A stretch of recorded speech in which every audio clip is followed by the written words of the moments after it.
హైదరాబాద్ లో జరగబోయే మనీ మంత్ర money manifestation classes కి ఇప్పుడే కాల్ చేసి రిజిస్టర్ అవ్వండి. నమస్కారం. విష్ణు పురాణం 3వ భాగంలోకి వచ్చాం.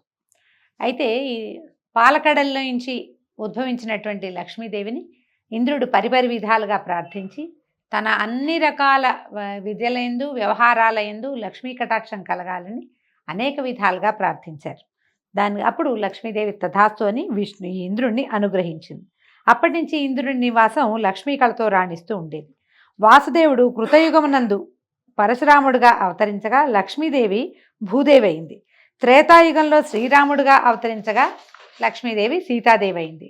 ద్వాపరయుగంలో కృష్ణావతారుడు కాగా ఆ దేవి రుక్మిణీదేవి అయింది. కలియుగంలో సూర్యరూపుడు కాగా ఆమె పద్మిని అయింది. ఈ విధంగా లక్ష్మీదేవి పద్మాక్షణకు తోడై ఉంటుంది. ఆ స్వామి దేవరూపంలో ఉంటే ఆ దేవి దేవతాకాంత రూపాన, మానవ రూపంలో ఉంటే మానవకాంతగా ఉండి శబ్దమును అనుసరించే అర్థంలాగా అనుసరిస్తూ ఉంటుంది అని లక్ష్మీ చరిత్ర పరాశర మహర్షి చెప్పగా మైత్రేయుడు ఇట్లా అడిగాడు. అయితే భృగువు మొదలైన మునుల యొక్క సృష్టి విశేషాలు వివరించండి అంటే, భృగువుకి ఖ్యాతి యందు ధాత విధాత అనే కొడుకులు, వారికి మేరుపుత్రికలు ఆయతి నియతి అనే కన్యలు భార్యలుగా అయ్యారు. ధాతకి ఆయతి యందు ప్రాణుడు, విధాతకు నియతి యందు మృకండు జన్మించారు. ఆ మృకండుని కుమారుడే మార్కండేయుడు, దీర్ఘాయువు, చిరంజీవి, ఇప్పటికి కూడా జీవించే ఉన్నారు మార్కండేయులు వారు అని చెప్పుకుంటాం. ప్రాణునకు వేదచరుడు, వానికి ద్యుతిమంతుడు, అతనికి అజరుడు జన్మించారు. వారి వంశాలు మిక్కిలిగా విస్తరించాయి. మరీచికి సంభూతి యందు పౌర్ణమాసుడనే కుమారుడు, అతనికి విరజుడు, పర్వతుడు అని 2 కొడుకులు. అంగిరసునకు స్మృతి యందు అసుమతి, రాక, సినీవాలి, కుహు అనే 4 జన్మించారు. అత్రికి అనసూయ యందు చంద్రుడు, దూర్వాసుడు, దత్తాత్రేయుడు అని 3 దివ్యశోభా మహిమాన్వితులు బ్రహ్మ శివకేశవాంశ సంజాతులుగా జన్మించారు. ప్రీతికి దత్తాగ్ని, అతడు స్వయంభువ మన్వంతరమునందు అగత్యుడు అయ్యాడు. అయితే ఇది ఎలా అంటే, మనకి సృష్టి క్రమంలో రకరకాల పేర్లు చెప్తారు. మనం ఇప్పటికీ కూడా కొంతమంది ఋషులవి మహర్షులవి పేర్లు రకరకాల కథల్లో పురాణాల్లో వింటూ ఉంటాం. పులహునకు క్షమయందు కర్దముడు, సహిష్ణువు, ఊర్ధ్వరేతుడు జన్మించారు. క్రతువునకు సన్నతి యందు వాలఖిల్యాదులు 66 జన్మించారు. 65 పుట్టారట. వశిష్ఠునకు ఊర్జయందు విరజుడు, గోత్రుడు, ఊర్ధ్వబాహుడు, సవనుడు, అనఘుడు, సుతపుడు, శుక్రుడు అనేటువంటి 7 కొడుకులు జన్మించారు. వాళ్ళు ఉత్తమ మన్వంతరమునందు సప్తర్షులు అయ్యారట.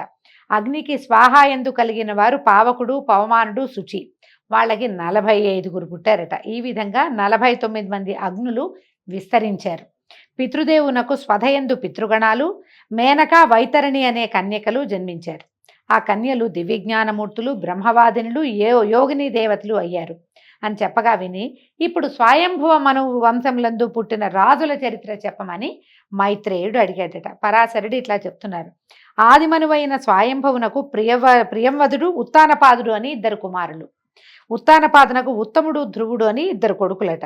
అప్పుడు ధ్రువుడు పరమ భాగవతోత్తముడని పెద్దల మాట కదా, అతని చరిత్ర విస్తరించి చెప్పమని ఇతను అడిగేసరికి మైత్రేయుడు పరాశరుల వారు ఇలా చెప్తున్నారు.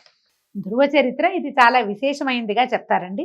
ఉత్తానపాదుడు ఏకఛత్రముగా భూమిని ఏలుతూ శత్రురాజుల పక్కలో బల్యమై ధైర్య శౌర్య పరాక్రమాలకు రూపమై నయమార్గాన ప్రజాపరిపాలన చేసేవాడు. నిర్విఘ్నంగా భూదేవ తృప్తిగా యజ్ఞాలు చేసేవాడు. దిగంత విశ్రాంతమైన యశస్సు సంపాదించిన మహారాజు. అతనికి సురుచి, సునీతి అని 2 భార్యలు. సురుచి కొడుకు ఉత్తముడు, సునీతి సుతుడు ధ్రువుడు. 2 సోదరులు సమాన రూపరేఖా విలాసులు, విద్యా వివేకాలు కలవారే పెరుగుతూ ఉండగా, ఒకనాడు ఉత్తానపాదుడు నిండు కొలువులో సింహాసనాసీనుడై ఉత్తముణ్ణి ఒళ్ళో ఉంచుకుని ముచ్చట్లాడుతుండగా ధ్రువుడు వచ్చి తండ్రి తొడ మీద కూర్చోటానికి సింహాసనం వద్ద నిలిచి చేయి చాచేట. ఆ సమయంలో సవతి తల్లి సురుచి సభామర్యాదను పాటించక సవతి మాత్సర్యంతో ధ్రువుణ్ణి వారించి నీరసంగా చూసి, ఆగు, ఈ సింహాసనం ఎక్కడానికి నా కొడుకే అర్హుడు గాని నువ్వు కాదు. ఈ రాజుకు నేను ప్రియపత్నిని, సిరి సంపద ఐశ్వర్యము అంతా నాది. నీ తల్లి నా సవితిగా ఉండటం ఏదో ఆమె అదృష్టం అంతే. నా దగ్గరకు వచ్చి ఏదైనా మాట్లాడుతుంది, నేను ఆ మాటలు కూడా లక్ష్య పెట్టను. ఈ సింహాసనం ఎక్కడానికి నా కొడుకైన ఉత్తముడే తగినవాడు. నీకు అలాంటి ఉత్తమత్వం ఉంటేనే ఆ అదృష్టం నీకు కలుగుతుంది.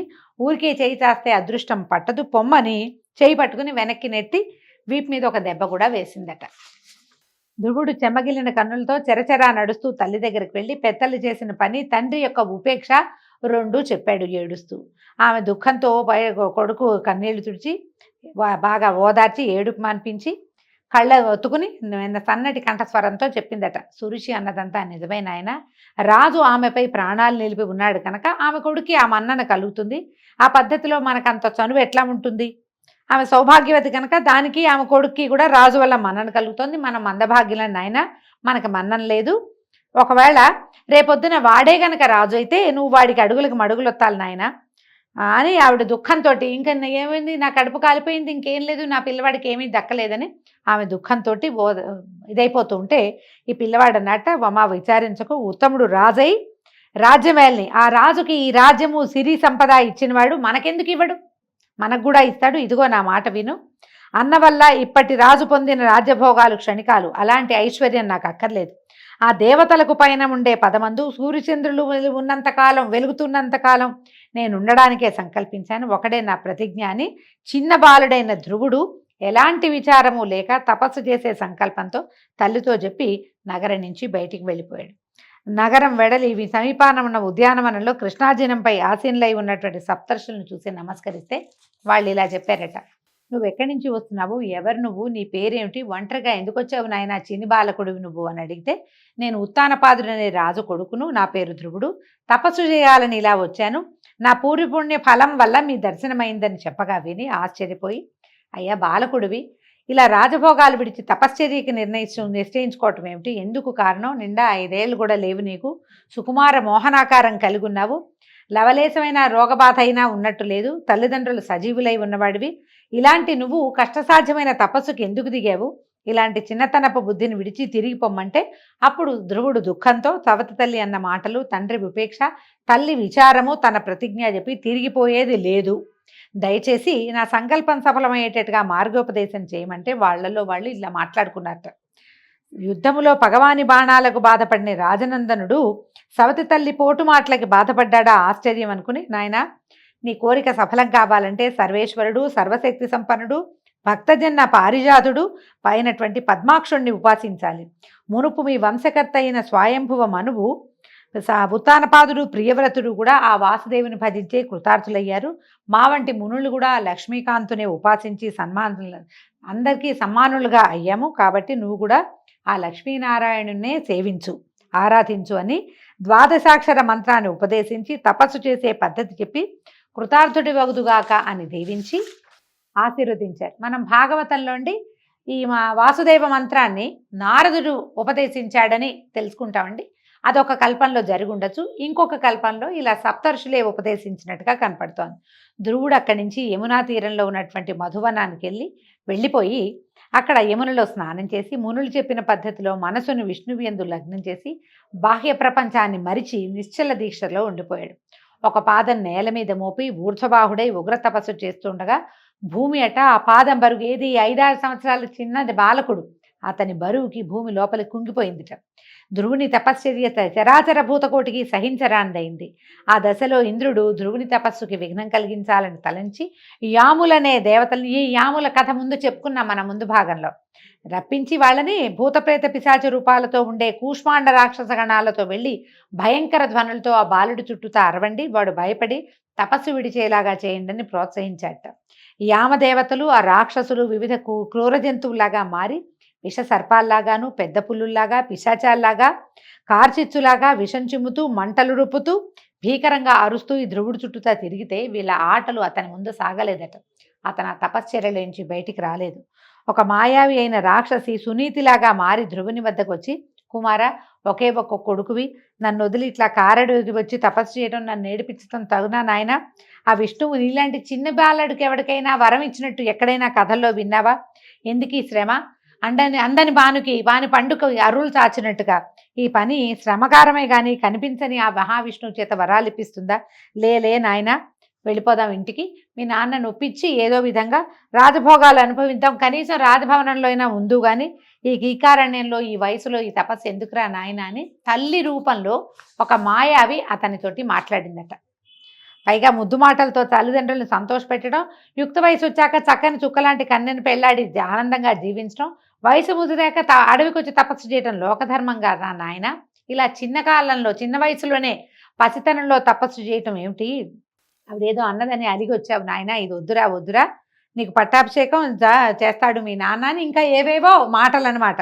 ఎన్నో చెప్పి ఎన్నో నోములు నోచి కన్నాను, ఇలా నా కడుపు కాల్చకు నాయన, నువ్వు ఇలా ఎండలో వానలో ఉండొద్దు అని ఎన్నో రకాల బతిమలాడి చివరికి ఏమంటారు ఎమోషనల్ బ్లాక్మెయిల్ కూడా, నువ్వు ఇలాగే ఇక్కడే ఉన్నావంటే నీ ముందే ప్రాణాలు విడుస్తానని ఎన్ని మాయ మాటలు చెప్పినా ఆ పిల్లవాడి చెవిలోకి ఎక్కలేదట. వాడి మనసు మాత్రం విష్ణుమూర్తి మీదే లగ్నమైంది. బాహ్య ప్రపంచ ప్రవృత్తే ఎరక్కండా రాతి బొమ్మలాగా ఉండిపోయేట, కదల్లా మెదల్లా. భయంకరాకారులైన రాక్షసులు వచ్చి అతన్ని బెదిరించడానికి ఎంతో ప్రయత్నం చేశారు.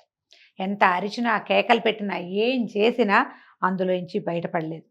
ఇక ఉపేక్షిస్తే లోకాలకి ప్రమాదం కలుగుతుందని ఏం చేశాడట, లక్ష్మీనాథుడికి విన్నవించి ధ్రువుని యొక్క తపస్సు మాన్పించాలని ఇంద్రుడు స్వయంగానే శ్వేతద్వీపానికి వెళ్ళాడట. ఈ వైకుంఠానికి వెళ్ళి ప్రార్థించాడట, లోకేశ్వర, ఉత్తానపాదుడనే రాజు కొడుకు ధ్రువుడు నీ యందు భక్తి కలిగిన వాడు, 5-6 ఏండ్ల పసిప్రాయం వాడు, ఇంతవరకు అలాంటి దీక్షతో ఎవరూ చేయని ఇలాంటి తపస్సు చేస్తున్నాడు, మాన్పించాలని ఎంతో ప్రయత్నం చేశాను కానీ ఫలించలేదు. నిన్ను మెప్పించి నా స్థానం పొందుతాడో, సూర్యస్థానం కొడతాడో, చంద్రస్థానం ఆక్రమిస్తాడో, ఏ దిక్పాలకత్వం కోరి అతను ఇంత తపస్సు చేస్తున్నాడో తెలియట్లేదు తండ్రి అని బెదురుతూ చెప్పేసరికి శ్రీకాంతుడు నవ్వుతూ ఇట్లా అన్నాడట, మహేంద్ర భయపడద్దు, ఆ బాలుడి కోరిక నాకు తెలుసు, మీ స్థానాలేవి కోరడు, ఆ కోరికను నేను నెరవేర్చి తపస్సు మాన్పిస్తాను, నువ్వు నిర్భయంగా ఉండమని ఇంద్రుని పంపించి ధ్రువుని దగ్గరికి వచ్చి పిల్లవాడికి కనపడ్డాడట. కుమారా, నీ తపస్సుకు మెచ్చా, వరం కోరుకోమంటే ధ్రువుడు కళ్ళు తెరిచి నీలనీరద గాత్రుని లక్ష్మీ కళత్రుని చూసి చప్పును లేచి సాష్టాంగంగా నమస్కారం చేసి చేతులు జోడించి ఆనందాతిరేకంతో చాలాసేపు మైమరిచిపోయి అట్లా దిగ్భ్రమతోటి ఉండిపోయాడట. క్రమంగా స్మృతి చెంది గద్గద స్వరంతో, తండ్రి నీ దివ్య రూపం చూసి మైమరిచాను, ప్రార్థించాలంటే మాటే రాకుండా ఉంది, నాకు వాక్శక్తిని ముందు ప్రసాదించంటే అప్పుడు ఏం చేశాడట, విష్ణువు తన చేతిలో ఉన్న శంఖాన్ని, ఏం శంఖం అండి, విష్ణుమూర్తి శంఖం పేరేమిటండి, పాంచజన్యం, ఆ పాంచజన్య శంఖాన్ని అతన్ని శిరస్సు మీద ఉంచాడట. ఉంచేసరికల్లా ఈ ధ్రువుడు సొంపైన వాక్కుతోటి నింపైన మనసుతోటి భాషిస్తూ శ్రీపతిని అనేక విధాలుగా స్తుతించాడు. ధ్రువకృత విష్ణు స్తుతి ఎన్నో రకాలుగా ప్రార్థించాడు. ఇదిగో ఆవు నుంచి పాలు పితికి ఆ పాలు నుంచి నెయ్యి తీసి దానిని ఆ ఆవుకే సమర్పించినట్టుగా నీ నుంచి వాక్కును పొంది ఆ వాక్కునే సంస్కృతిగా నీకు సమర్పిస్తే ఆనందిస్తావయ్యా, నువ్విచ్చిన వాక్కుతోటే నిన్ను నేను స్తుతిస్తున్నాను, నీ నటన బహు విచిత్రము, నీలాంటి వాడివి నువ్వేనన్నాడు అని అనేక విధాలుగా స్తుతించగా సంతోషించి, శ్రీకాంతుడు నీ ఆరాధనకి స్తుతికి సంతోషించాను, నా దర్శనం వృధా కాదు నాయన, ఏదైనా కోరుకో వరం ఇస్తానంటే అప్పుడు ధ్రువుడు అడిగాడట, అన్ని ప్రాణుల యందు సర్వాంతర్యామి అయి ఉండేటువంటి సర్వేశ్వరుడివి, సర్వజ్ఞుడివి, నీకు నా కోరిక చెప్పడం సముచితమా, అయినా కూడా నీ ఆజ్ఞను అనుసరించి మనవి చేస్తున్నాను, చిత్తగించు. నా తండ్రి కొలువులో గద్దెపై ఉండగా నేను వెళ్ళి తండ్రి ఆసనము మీదకి చేయి చాచగా నా సవతి తల్లి వారించి అక్కడ కూర్చోటానికి నా కొడుకే అర్హుడు కానీ నువ్వు కాదు పో అన్నది. ఆ మాటకి కించపడి లోకేశ్వరుడు అయిన నీ వల్ల అత్యున్నతమైన దివ్య పదాన్ని పొందాలని ప్రార్థించి ఇలా వచ్చి నేను ఆరాధించాను, కాబట్టి నా దీక్ష సఫలం చేయవలసిందిగా వేడుతున్నాను నాయన, అదే నేను కోరే వరమని అడిగాడు. ఈయన కరుణారసభరిత హృదయుడైనటువంటి విష్ణుమూర్తి, రాకుమార, పూర్వజన్మమున నువ్వు ఒక బ్రాహ్మణుడువు, వేదశాస్త్రాలు చదివి కులాచారం తప్పక తల్లిదండ్రుల్ని అతిభక్తితో సేవిస్తూ జపాదులతో నన్ను ఉపాసిస్తూ నన్ను మనసు యందే ఉంచి ప్రవర్తించేవాడివి. అలాంటి నువ్వు ఒక రాజుడికి మిత్రుడివై అతని వైభవంతో సమాన వైభవం కల ప్రభుత్వం కోరి ఈ జన్మలో రాజనందనుడివై జన్మించావు. బాలుడివై ఉన్నా మాకు నచ్చిన భక్తుడివై ఎనలేని దీక్షతో తపస్సు చేసి మహాపుణ్యుడివయ్యావు. నీ కోరిక నెరవేరేటట్టుగా వరమిస్తున్నాను విను. దేవతలకు, గ్రహాలకు, నక్షత్ర తారాగణములకు పైన ధ్రువస్థానం ఉన్నది, అది నీకిస్తున్నాను. ఆ దివ్య పదమందు నీ తల్లితో నక్షత్ర రూపాన కల్పాంతం వరకు ఉండగలవు. కల్పాంతమందు నీకు మోక్షం ఇస్తానని ఆనందంగా పలికి మహావిష్ణువు అంతర్హితుడయ్యాడట. ఆ సమయమందు సుర నర కిన్నర సిద్ధ సాధ్యాదులు స్తుతించుతూ ఉండగా తల్లితో దివ్య విమానారూఢుడైనటువంటి ధ్రువుడు పై స్థానానికి వెళ్ళాడు. మనము రాజ్యం చేసిన తర్వాత వెళ్ళాడని కొన్ని కథల్లో వింటుంటాం. విష్ణు పురాణం ప్రకారము అతను అప్పుడే తన తల్లితో సహా విష్ణు పదాన్ని దివ్య పదము అయినటువంటి ధ్రువ స్థానాన్ని చేరాడని, ధ్రువము అంటే శాశ్వతమైనది అని అర్థం అండి, ఆ పదవిని పొందాడట. ముందు సూర్యమండలమునకు, తర్వాత చంద్ర, నక్షత్ర, బుధ, అంగారక, శుక్ర, బృహస్పతి, శనేశ్వరుల మండలాలకి వెళ్ళి వారి మన్ననలను పొంది సప్తర్షి మండలాన్ని దర్శించాడు. వారి అనుగ్రహంతో ధ్రువస్థానానికి చేరి అక్కడ మహాభాగ్యంతో లోకాలకు తలకట్టై నేటికి సకల జనమాననీయుడై విరాజిల్లుతూ ఉన్నాడు. ధ్రువ నక్షత్రం మనకి కనపడుతుంది, శాశ్వతమైనదన్నమాట ధ్రువపదం. ఈ ధ్రువ చరిత్ర వినినవారు, చదివినవారు, వినిపించిన వారు యశస్ఫూర్తితో సకల సకుటుంబంగా సుస్థిర నివాసులై శ్రీమంతులై రాణిస్తారు. ఆ ధ్రువునకు శంభువు అనే భార్య ఎందు శిష్టి, భవ్యుడు అని 2 కుమారులు. శిష్టికి సుచ్ఛాయ అనే భార్య ఎందు రిపుడు, రిపుంజయుడు, విప్రుడు, వృకలుడు, వృకతేజుడు అని 5 కుమారులట. రిపునకు బృహతి ఎందు చాక్షుషుడు, వానికి పుష్కరిణి ఎందు చాక్షుష మనువు పుట్టారు.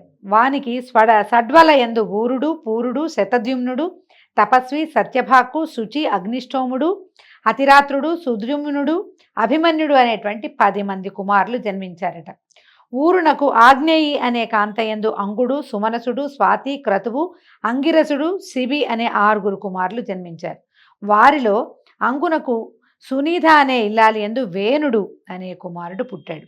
అయితే ఈ వేణువు యొక్క కుడి భుజమునందు మునులు మధించగా దాని నుంచి పృథువు అనేటువంటి కుమారుడు పుట్టి సాటిలేని భుజ విక్రమంతో రాజలోకాన్ని వశపరుచుకున్నాడు.